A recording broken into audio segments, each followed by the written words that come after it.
Assalamualaikum dan salam sejahtera. Bersama saya Puan Nur Nadifah binti Ramli, iaitu guru subjek sains dan juga merupakan content creator YouTube dan Google Certified Educator, akan membuat satu perkongsian amalan terbaik dalam pendidikan dalam slot solusi PdPR.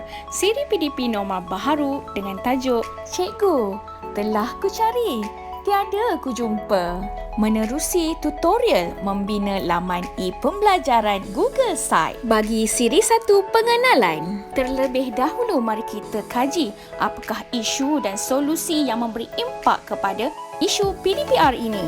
Isu iaitu pelajar sukar untuk mendapatkan bahan pembelajaran sesi PdPR dapat diselesaikan dengan cara melayari laman E-Pembelajaran Google Site. Sebagai impak solusi ini, akhirnya pelajar mudah untuk mendapatkan bahan pembelajaran sesi PdPR dengan melayari laman E-Pembelajaran Google Site.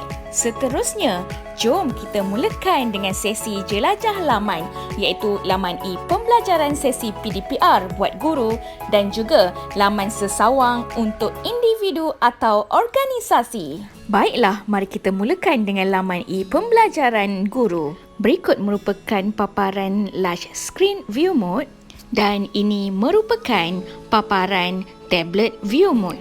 Laman E-Pembelajaran guru ini dapat dijadikan platform perkongsian mengikut subjek yang lebih tersusun. Selain itu, laman E-Pembelajaran guru ini juga dapat dijadikan platform perkongsian buku teks digital. Kolaborasi antara guru dapat dijalinkan dengan adanya laman E-Pembelajaran ini, di mana platform ini juga dapat dijadikan perkongsian pautan rakan-rakan guru yang lain. Dan yang terakhir, laman E-Pembelajaran guru ini juga dapat dijadikan platform perkongsian e-sijil sebagai tanda penghargaan kepada para pelajar. Mari kita ikuti sesi pratonton laman E-Pembelajaran Teacher Nur Nadifah Ramli Edu Sites.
Mari kita ikuti sesi pratonton laman sesawang Panitia Sains Teras HSBM Sains Teras 2021.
Sesi perkongsian tamat.